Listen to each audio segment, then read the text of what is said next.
طیبہ ضیا چیمہ ایک بے باک اور بہادر پاکستانی خاتون صحافی ہیں جنہوں نے اپنے جرأت مندانہ اظہار خیال کے ذریعے ایک مثال قائم کی کہ صحافت کسے کہتے ہیں۔ آج ہم باہر کھڑے رہے، بلاول آیا اندر، میں خود ایک جرنلسٹ ہوتے ہوئے اور وہ یو ایس کا پاس، بلاول کے باپ سے بھی یہ سوال کیا تھا ہم نے نیو یارک میں، حسین حقانی بھی اس میں کیا کردار ادا کرتا رہا، تم لوگ پڑھ لو۔ پھر نواز شریف سے واشنگٹن میں یہ سوال کیا، آپ نے سارے حکمرانوں سے سوال کیا، ساروں سے کرتی رہی، ایک نے جواب نہیں دیا، ایک سوال کیا، مجھے اس کا جرم بتا دو، مجھے سکون آ جائے گا۔ واشنگٹن میں عمران اور ٹرمپ کی پریس کانفرنس کے دوران یہ واحد خاتون صحافی تھیں جنہوں نے ڈاکٹر عافیہ صدیقی کی رہائی سے متعلق ہمت و جرأت کے ساتھ سوال اٹھایا۔ عمران خان کے اشاروں سے منع کرنے کے باوجود سب کے سامنے اپنی بات رکھی۔ کیا آپ نے مجھے دیکھا نہیں واشنگٹن میں سوال اٹھاتے؟ آپ نے دیکھا نہیں جب عمران خان واشنگٹن آیا اور ٹرمپ کے ساتھ بیٹھا تھا تو کس نے سوال اٹھایا تھا کہ عافیہ کو کب ریلیز کریں گے؟ وہ میں تھی۔ کسی ٹیم نے رابطہ کیا یا انہوں نے کچھ کہا؟ پی ایم صاحب دی بولتی بند ہو گئی، پی ایم صاحب دی جان نکل گئی کہ میرے کو ٹرمپ بیٹھا تھا، اس بی بی نے سوال کی کرتا ہے، میں ایہو جا بزدل پی ایم ہی نہیں مانتی۔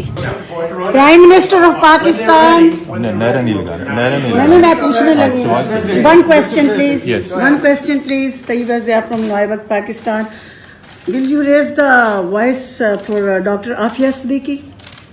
Well, things discussed, so that would be for afterwards. Mr. President, we'll be discussing. رواں سال کے آغاز میں وہ جب کراچی تشریف لائیں تو انہوں نے عافیہ کے گھر بھی حاضری دی۔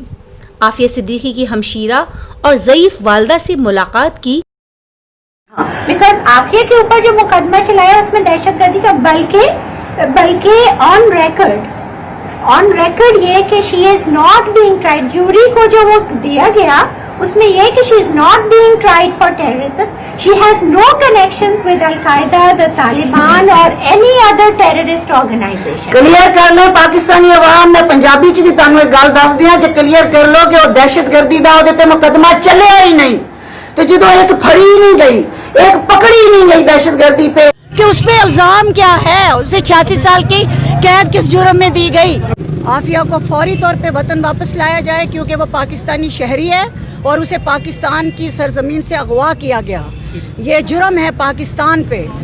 نواز شریف اور زرداری کی حکومتوں میں بھی یہ پروٹیسٹ جاری رہا، اب جس نے سب سے بڑا دعویٰ کیا تھا اس کی حکومت ہے، تو وہ طالبان کو تو معصوم کہلا سکتا ہے، تو عافیہ نے کس کی ماں ماری ہے، اس کو واپس لے کے آیا جائے اس کی ماں کے پاس، اس کے وطن میں۔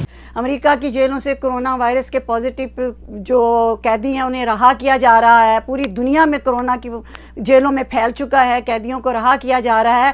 پاکستان کو کیا ہو گیا ہے؟ عمران خان ریاست مدینہ کا حکمران جو سب سے پہلے دعوے دار تھا کہ وہ اپنی بیٹی اور عافیہ صدیقی کو پاکستان لے کے آئے گا، وہ 2 سال سے خاموش کیوں ہے؟ اپنی خاموشی کا جواب دے۔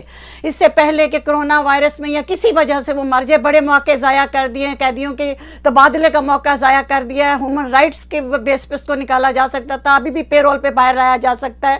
اب کرونا وائرس پہ ان ہڈیوں کا وہ جو پنجر ہے اس میں کیا سیاست کرنی ہے؟ کوئی حکمران جتنے سیاستدان آئے کسی نے رحم نہیں کیا، وہ مر گئی جس دن جیل پہ، تو ریاست مدینہ کا حکمران جو سب سے پہلے دعوے دار تھا کہ میں عافیہ صدیقی کو لے کے آؤں گا، وہ کس کو جواب دے گا؟ یاد رکھو Imran Khan, silence is violence.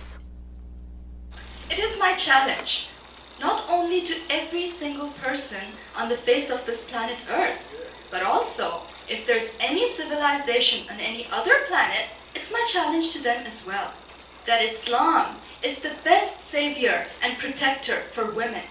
And I am saying this with all this confidence, not out of arrogance, but because I believe that Islam was revealed by Allah subhanahu wa ta'ala, the most just and merciful God, the God biased neither in favor of men or women, the creator and sustainer of both men and women.